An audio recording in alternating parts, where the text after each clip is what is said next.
Hey everyone, today I've got 3 spine-chilling stories for you, all based on real events. First, we have a couple's dream vacation in Iceland that turns into a haunting nightmare. Then, there's a young cop's eerie encounter on a quiet night patrol. Finally, we'll dive into the unsettling experiences of a couple who discover their new home has a dark past. Each story is told in the first person, so stick around until the end. You might find you've had a similar experience yourself. My name is John, and I want to tell you about the most terrifying experience of my life. It all began when my wife Mary and I decided to take a quiet vacation to celebrate our recent marriage. We chose Vik, a small town in Iceland, for its breathtaking landscapes and peaceful atmosphere. After celebrating New Year's Eve with family and friends, we set off on January 1st, 2011, eager for our adventure. The journey started smoothly. We flew into Reykjavik, where we had to catch a bus to Vik. The bus driver, an elderly man, seemed puzzled when I told him our destination. "Vik? That's an odd choice," he said, eyeing us curiously. I laughed it off, explaining we just wanted some peace and quiet.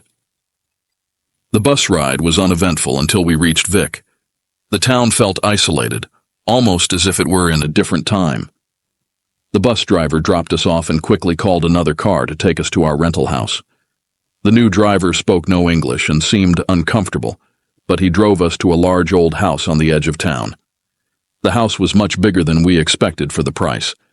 It was an old Victorian-style home with intricate woodwork and tall windows that seemed to watch us as we approached. I was pleased, but Mary felt uneasy. "It's too quiet," she whispered as we stood on the creaking porch. We unpacked and settled in, enjoying a quiet evening. The living room was filled with antique furniture, and the fireplace crackled warmly, casting flickering shadows on the walls. We toasted to our new life together, trying to ignore the uneasy feeling that crept over us. That night, strange things began to happen. Mary woke up feeling cold. She saw shadows moving outside the window and heard whispers that seemed to come from nowhere. She decided to sleep in another room, thinking it was just her imagination. I woke up several times feeling as if someone was watching me. I brushed it off as jet lag and exhaustion from the day's travel. But when I heard the sound of footsteps in the hallway, I knew something was wrong. I got up to check but found nothing. The next morning, I noticed Mary wasn't beside me. I found her in another room, confused and scared. "I thought you moved me here," she said. I reassured her, but I couldn't shake off the feeling that something was wrong. As we explored the town, we met some of the locals. They were friendly enough but seemed hesitant when we mentioned where we were staying.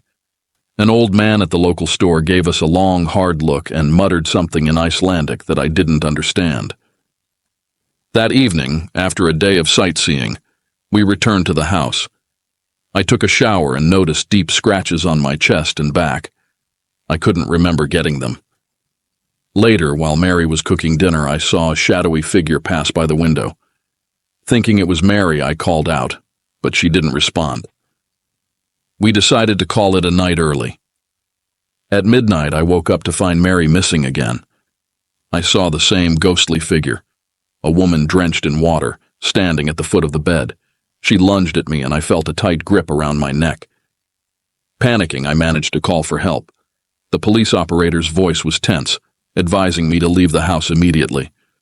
The police arrived quickly, and I felt a brief sense of relief. But when they entered the house, they found me alone, terrified and shaken. Mary was nowhere to be found.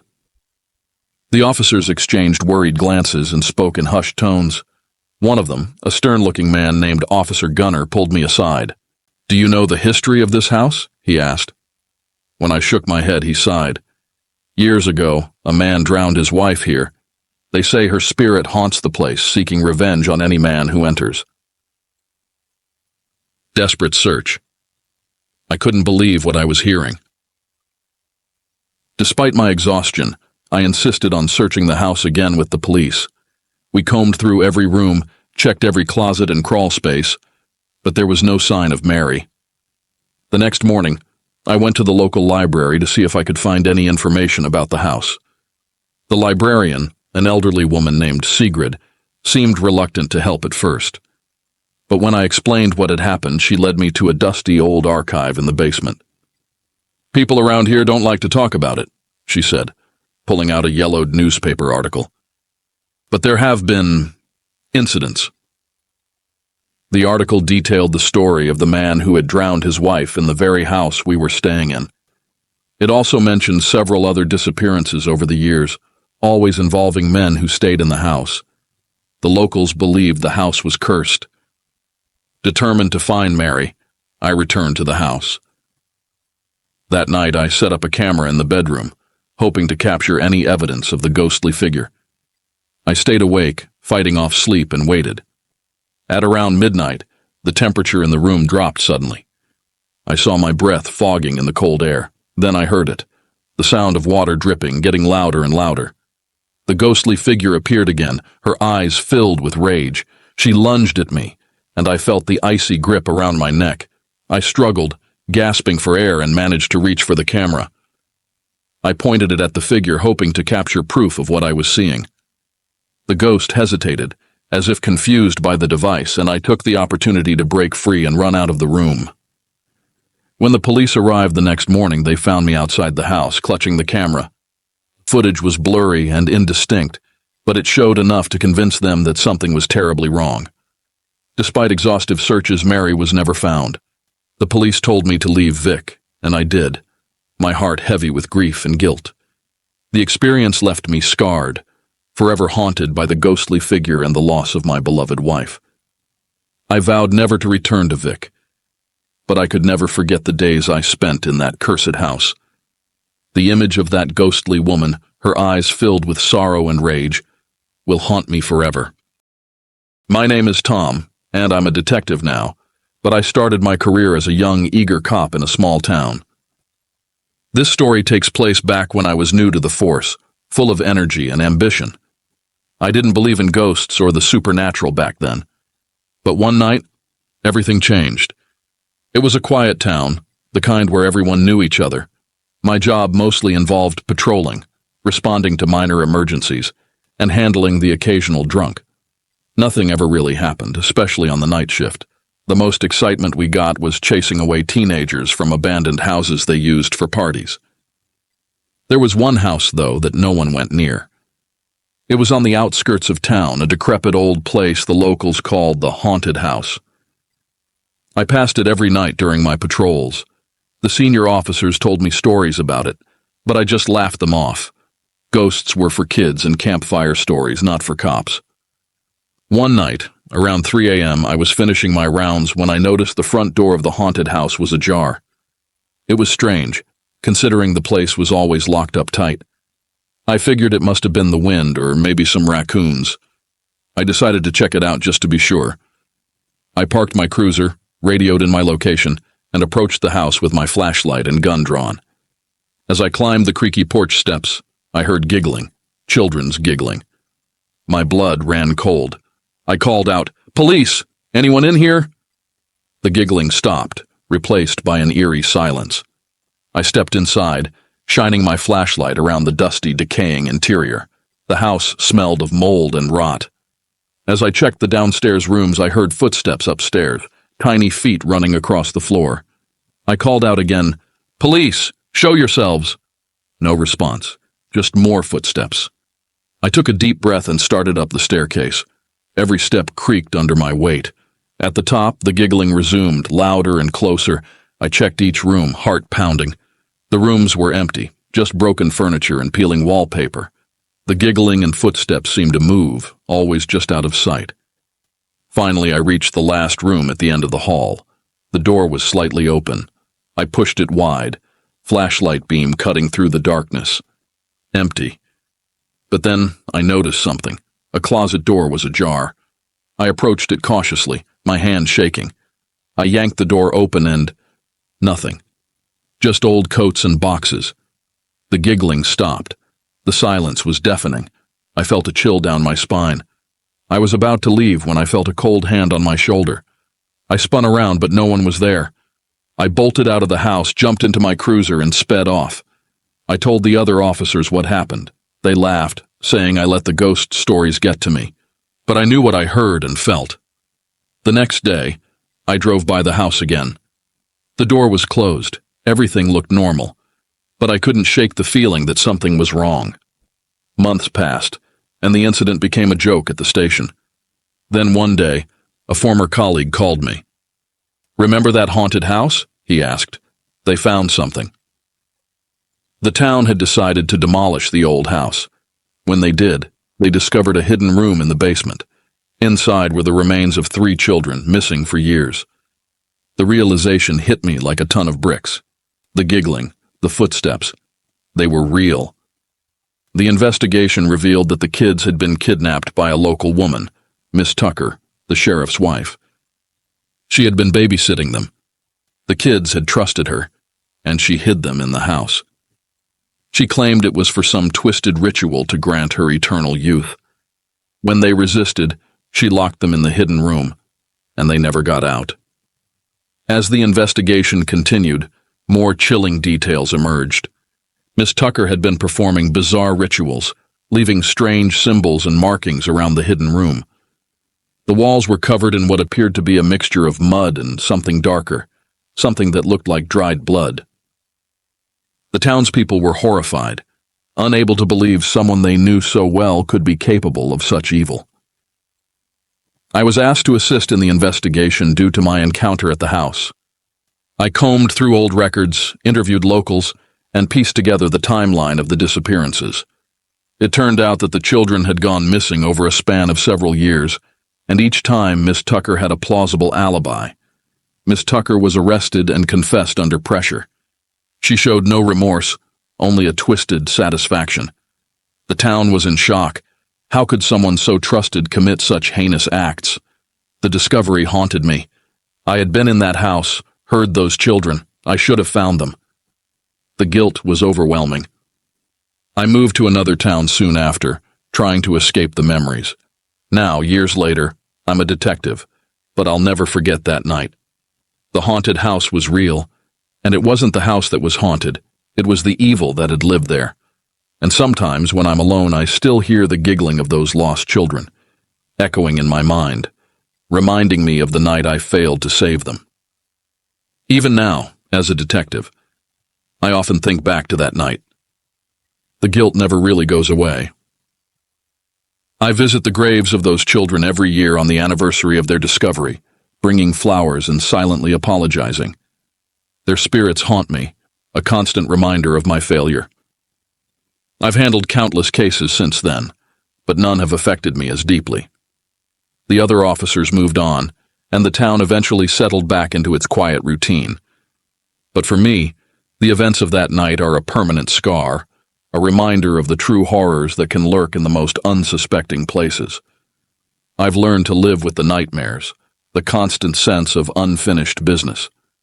I know now that evil doesn't always wear a mask of malevolence. Sometimes it hides behind a friendly smile and a trusted face. The haunted house may be gone, but its legacy of terror remains. And as much as I wish I could forget, I know that remembering is my way of honoring those innocent lives, lost to a twisted mind. My name is Lisa, and I want to share a chilling experience that changed my life forever. It all began when my boyfriend Jack and I bought our first house. We had just finished our degrees and were excited to start our new jobs and life together. The house was a great deal, almost too good to be true. We didn't think twice before buying it, even though it was much cheaper than other houses in the area. The house was an old Victorian style, charming yet eerie. It had intricate woodwork and tall windows that seemed to watch us as we moved in. The previous owners had already left, so we started moving our furniture in right away. By the 3rd day, we had settled in and were thrilled to call it home. The first night, however, was when things started to get strange. I woke up in the middle of the night, unable to move. My eyes were open, but my body felt paralyzed. I could see a dark figure in the corner of the room, just watching me. I tried to scream, but no sound came out. Eventually, I managed to close my eyes and fall back asleep, convincing myself it was just a bad dream. The next morning, I reached for my book on the bedside table, only to find it on the floor. I didn't remember knocking it over, but I brushed it off. Jack and I went downstairs for breakfast. The kitchen was old and worn, with rusty patches on the sink and cabinets hanging loosely from their hinges. As we ate our cereal, we noticed the sink had become spotless overnight. It was odd, but we didn't think much of it. Throughout the day, more strange things happened. Objects would fall off shelves even though there were no drafts. We heard faint whispers and footsteps, but we couldn't find the source. Jack tried to stay positive, saying it was just the house settling. I wanted to believe him, but I couldn't shake the feeling of being watched. That night, I experienced sleep paralysis again. This time, the dark figure was closer, grinning at me with twisted, sharp teeth. I was terrified, unable to move or call out to Jack. The next morning, I told him everything, tears streaming down my face. He promised to stay awake that night to keep watch. We set up a camera in the kitchen to see if we could catch any strange activity. Jack stayed awake, sipping coffee and watching the corner of the room where I had seen the figure. Hours passed, and nothing happened. Just as we were about to give up, I fell into a deep sleep. Around midnight, I woke up again, paralyzed. This time, the figure was on the ceiling crawling towards me. Its eyes were pitch black, and it moved with an unnatural grace. I could feel my body shaking uncontrollably, but I couldn't move or scream. Jack noticed my distress and tried to wake me, but it was no use. Suddenly, the figure knocked over my book, making a loud noise. Jack leapt out of bed and turned on the lights, but the figure had vanished. I snapped out of the paralysis, gasping for air. We checked the camera footage, but the battery had mysteriously died before the figure appeared. The next day, we decided to seek help. We went to the local library and spoke with an elderly librarian named Mrs. Jenkins. She seemed hesitant at first, but eventually told us about the house's dark history. According to local legend, a previous owner had performed dark rituals in the house, summoning malevolent spirits that still lingered. Determined to get rid of the entity, we contacted a paranormal investigator named Marcus. He arrived that evening with his equipment and began setting up. He explained that he had dealt with similar cases before and was confident he could help us. As night fell, Marcus conducted a ritual to cleanse the house. He burned sage and chanted ancient words, filling the house with a pungent smoke. Thanks for sticking around and listening to these chilling tales. Real or not, stories like these remind us that the line between the ordinary and the supernatural can be thin. If you've had a similar experience or know someone who has, feel free to share it in the comments. Don't forget to like, subscribe, and hit the notification bell so you don't miss out on more spine-tingling stories. Until next time, keep your lights on and stay safe. Who knows what might be lurking in the shadows?